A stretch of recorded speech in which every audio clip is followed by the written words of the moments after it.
Hi, I'm Scott Simi. I am the editor-in-chief of DroneDJ.com, and I have my two prized senior writers with me today, Ishvina Singh and Bruce Crumley. Ishvina is in India, Bruce is in Paris, I am in Toronto, but here we are all together, and it's a pleasure to see everyone. Welcome. How are you guys doing? Excellent. Thank you. Yeah, very good. Thanks a lot. Very good. So there are a few things we want to kind of jump into today. We're going to have a bit of a free-flowing discussion, but one of the things that's sort of in the news and that some consumers outside of North America and Europe are waiting for is the release of the Mini SE. And this is essentially the original Mavic Mini innards packaged inside the shell of the Mini 2, and I believe it uses the same batteries as the Mini 2. Ishvina, I know you've been doing some writing about the Mini 2, and you've spotted that it was available or being sold in Malaysia. What's your take on the market that DJI is after with this particular drone? Well, it seems pretty obvious that DJI is now trying to tap into regions which are still developing in terms of drone maturity, drone usage. And ideally, India would also have been one of those regions, except that it's not very easy for DJI to sell here because of the anti-China sentiment. But right now, what we gather is that it's primarily the Southeast Asian markets and South and Central America that DJI is trying to tap into with a very affordable beginner's drone. And when you say affordable, I think the retail price is something like $299, which is really pretty remarkable for a drone with these sorts of capabilities. Now Bruce has a huge and very illustrious background in journalism. He does a fantastic job on Drone DJ, but he's new in terms of being a pilot with drones. He's got his hands on a Mini 2 now. Bruce, when you look at this and you see the kind of technology that can be packed into such a small package, what are your thoughts when you see something like this being repackaged and sold in these developing markets for like less than $300? Well, that's incredible. I mean, it's incredible value and all the tech that goes in there. And as you say, I'm just kind of gotten my initiation started, and I'm just kind of blown away. Just reviewing the how to fly this, YouTube videos, not to mention the documents that come with it. The capabilities are just enormous, and so the idea that people who have not had a lot of access to drone technologies and to be able to buy drones could suddenly get it for under $300 is pretty remarkable. And as a matter of fact, it kind of makes me suspect that maybe one of the reasons DJI, obviously for not eating into its other products as well, but probably didn't want to market it outside of emerging drone markets, is because just imagine the run that there would be in mature markets that people thought, I can get my hands on this thing, and not only people who are new, but people who already have drones and thinking, you just don't let this kind of deal go by. And so, the potential not only for doing too much business in, say, North America is pretty high, and Europe is pretty high, but then imagine how many extra drones you've had in the sky, which are already fairly crowded.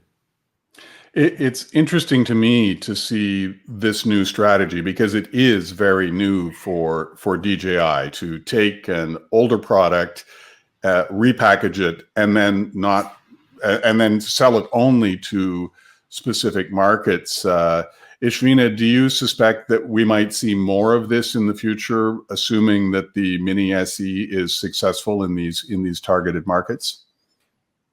If we do, it's going to be good for everyone, I think, because if there are markets that are not ready to buy, higher end products from DJI, why not give them a chance to at least get off the ground? Absolutely. Now, Ishvina, being in India, I've never traveled to India. I must get there someday. My wife is half Indian, and we've always planned to go there. But I think I won't be taking like a Mini 2 or anything with me, because my understanding from what I've read is that India has, at least up until recently, it's been a pretty difficult country to purchase drones and to fly drones. Could you just give us a little bit of an overview of what the scene is like there for drones? Well, you see, before, I think it was March 12th this year that we had a formal policy introduced for drone use in India. Before that, technically everything that Indian drone industry was doing was illegal. It was also one of the main reasons why DJI decided to step out of the Indian market, I think somewhere around 2019 end. And even now, with the new policy structure, there has been a lot of criticism that it is just there are too many formalities, there are too many regulations. It kind of curbs the drone industry, even from the point of research and development. All right, we're gonna pivot slightly and talk about a couple of recent drone attacks that appear to involve enterprise-style drones that have been modified to carry explosive charges. Now, we have seen this before. ISIS has done this with commercial drones that they would rig up so they could drop small explosive devices, and the pilot would be simply rotating the gimbal down to ensure that they were going to hit the target.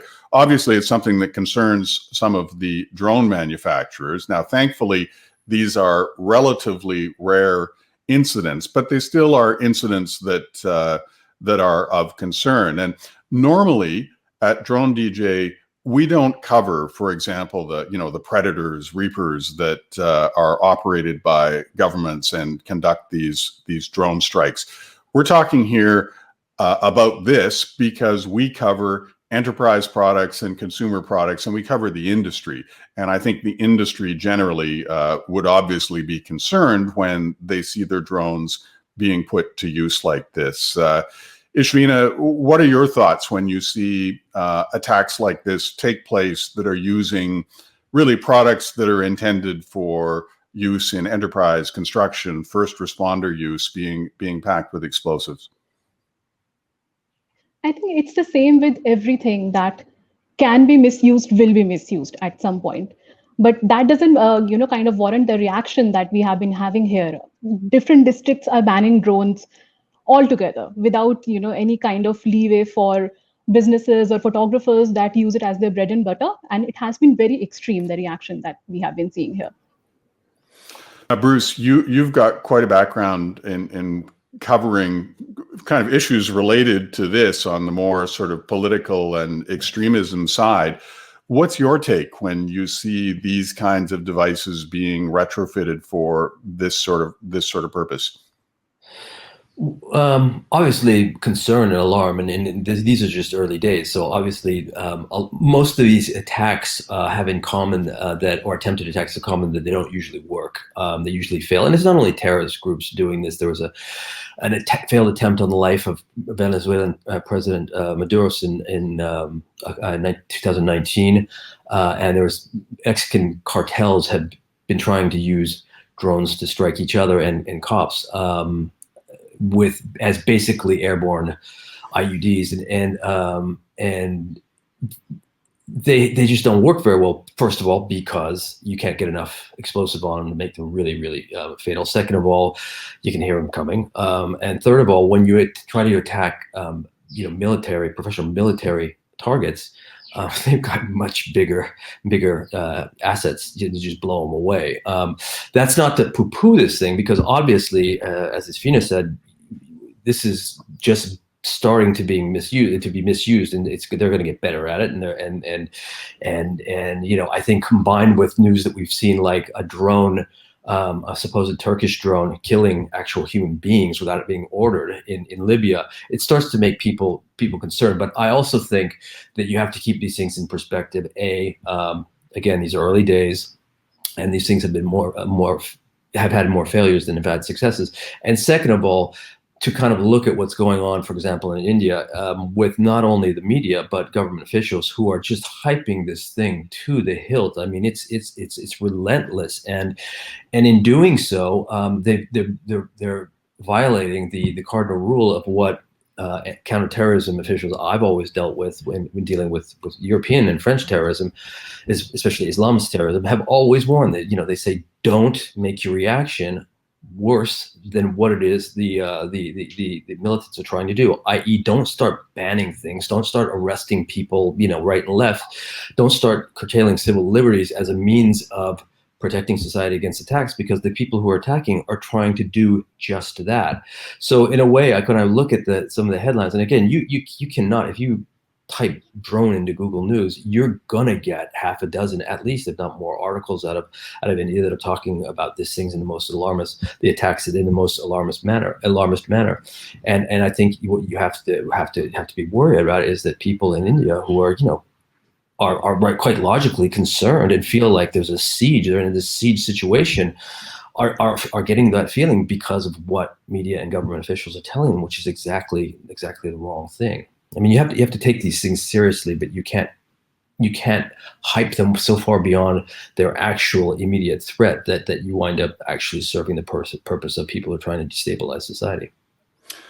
Now, I may well have missed some incidents that have occurred, but to the best of my knowledge, almost all of these attempted attacks or even successful attacks have involved kind of quadcopter style drones, which, as we all know, have, a relatively limited range, although, the range is still pretty impressive. But I guess, the concern going forward potentially is that we're seeing a lot more drones now that are fixed wing, vertical takeoff and landing, but fixed wing, that are more efficient in flight, that can fly faster and go farther distances. And of course, we're also seeing software, fleet management software, where you can run these machines over the 4G network, where you could program remotely and set a very specific target. And there's going to be very little warning if one of these aircraft were to carry a device. So I suppose that's my concern going forward, is that as the technology improves and is improving on behalf of first responders and enterprise users, et cetera, that it won't take long before those with, more darker purposes might pick up on that. Ishvina, do you think that's a reasonable hypothesis to throw out there? It definitely is. And that's exactly why we need more robust counter-drone measures as well. And on some level, I think India is just kind of waking up to that threat now. It's a very good point. And, we receive emails with news releases and companies contacting us who, want to talk about their products and their successes. And many of these companies are, in fact, drone countermeasure companies. So I would expect, we've certainly seen that this is a growing sector of the industry, the whole drone countermeasure thing. I'm sure, Bruce, that within Paris, there are a number of these detection systems set up around critical infrastructures, the Eiffel Tower, et cetera, that would alert people the moment a drone comes in. So let's hope at least that these incidents remain isolated and that the drone counter technology, countermeasures keeps up with developments on the drone side, as drones can fly faster and farther in the future. But when they do, I mean, I don't think anybody should be surprised. There's going to be a transitional period. Sooner or later, somebody's going to pull off a more spectacular, successful attack, and at that point, people will start, probably wherever in the world, start freaking out in the same way that some of the Indian media has. But at that point, I think we're going to see a reaction, and because anti-drone technology is coming up, we're going to see a lot of innocent drones, zapped as, possible threats that you cannot give the benefit of the doubt to. And so I think we'll see, as in a lot of cases, when you're adjusting, you're trying to run after tech, and when it's been misused as sort of prophylactic systems having to go very wide. Well, it's kind of funny because Ishvina will certainly recall that in the early days of drones, there were a lot of, what some of us refer to as rogue pilots. So people who would take the drone and decide, I want to get as close as I can to an aircraft that's landing at an airport, or I want to buzz some, really amazing structure in downtown in an urban center.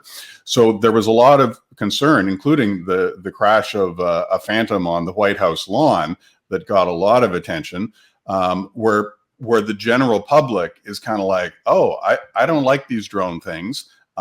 They might be watching me. They might be being used for surveillance. They're endangering aircraft.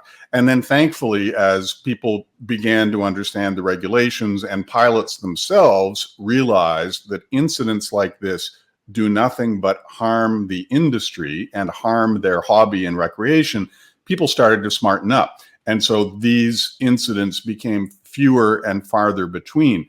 So I guess my concern is now we're seeing this new use of enterprise products in the last few years. And again, thankfully, they're still rare. But as you point out, Bruce, you know, it's possibly a matter of time before there is a more spectacular event. Ishvina, do you see where I'm going with this and kind of share that concern that there might again be a public backlash? There have always been reasons for backlash. I mean, you mentioned privacy also, and that also remains a very real threat for majority of the people who, you know, may not be as involved in thinking about drones as a terrorism threat, but they are, everybody that you would talk to would be, you know, kind of concerned about if they are being surveilled with drones or not. All right, we're going to jump into one final topic. It's actually two related topics, but want to talk a little bit about the Air 2S and the forthcoming release of the Mavic 3 Pro, which we're expecting sometime this fall. We don't actually have a definitive date, but we're told by a source in Beijing that it's going to be Q3, possibly pushed back to Q4. So the first thing I want to touch on is that when the Air 2S was released, there was a lot of talk about it being compatible with the DJI V2 goggles. And so a lot of people were quite excited about that. And then DJI, just at the time of the product's release, said, this is not compatible with the goggles, but it added on, please watch for future firmware updates. So my own personal supposition is that with the flip of a switch, the Air 2S probably could be compatible with the goggles. It's using OcuSync 3, which is what the DJI FPV drone is using to communicate back with the controllers and the goggles. So I suspect that's coming, but my own theory here is that DJI did not want to enable this feature in advance of the Mavic 3 Pro release, because potentially the Mavic 3 Pro might have that feature. I suspect it will, but this is just a spitball guess. But two, that it might cannibalize sales from the Mavic 3 Pro, which will be probably, you know, at least double the price of the Air 2S. Ishvina, any thoughts from you on the Air 2S and not being able to work with FPV as it relates to the Mavic 3 Pro? I think if you talk about cannibalization of sales, the FPV system from DJI also, you know, is still very much sought after. So DJI wouldn't have wanted to kind of, you know, break into its sales as well.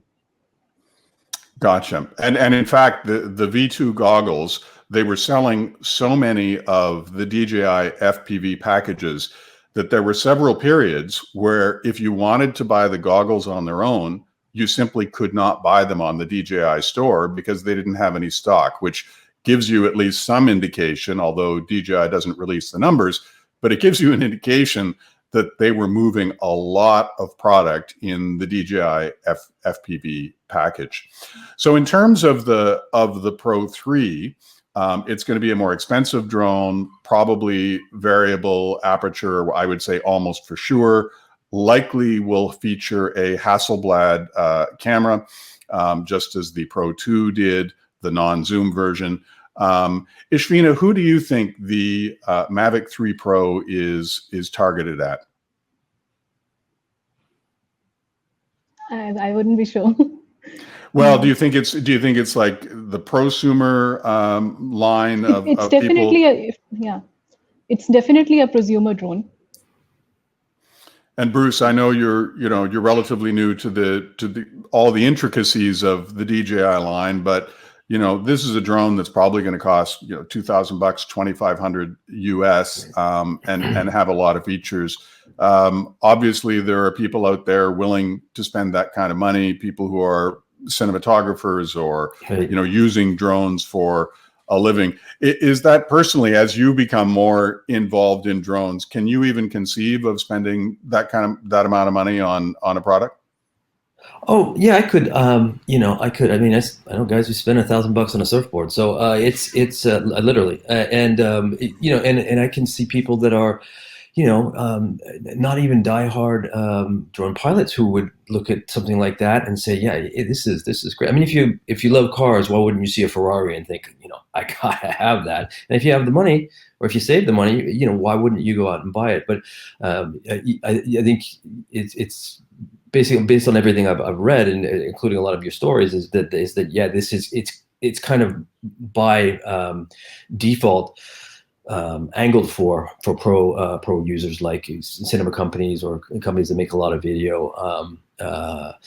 Maybe real estate companies are taking really high-end footage of buildings and what have you. But the one thing I've already noticed, and this flicks back to what we were talking about before with the release of the drone on the other end, is that it just strikes me, and I realize I'm coming at this from farther back, but DJI kind of seems like the Apple of drones. It's always got its and it kind of positions like the iPhone.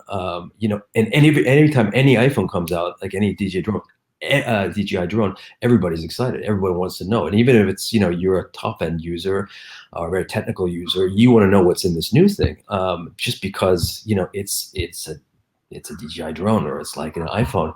And the other thing that it strikes me as kind of similar is that I once saw drones described to a general public as being something like smartphones, in that in the beginning they weren't that exciting because they just did the basic things. You call people up, maybe you send a text, that's it. It's the apps that made the thing into something you could not go without. And it strikes me that DJI has been obviously a leader in doing that, in not only creating a drone that's a drone, but then putting on all kinds of apps in the same way, or functionalities in any case, in the same way that that Apple has done that with the iPhones, so that you really cannot be a fan of an iPhone without wanting a look and maybe trying, or at least contemplating getting all of them, it's in some form or another. Even the really kind of basic ones that are now being put out again.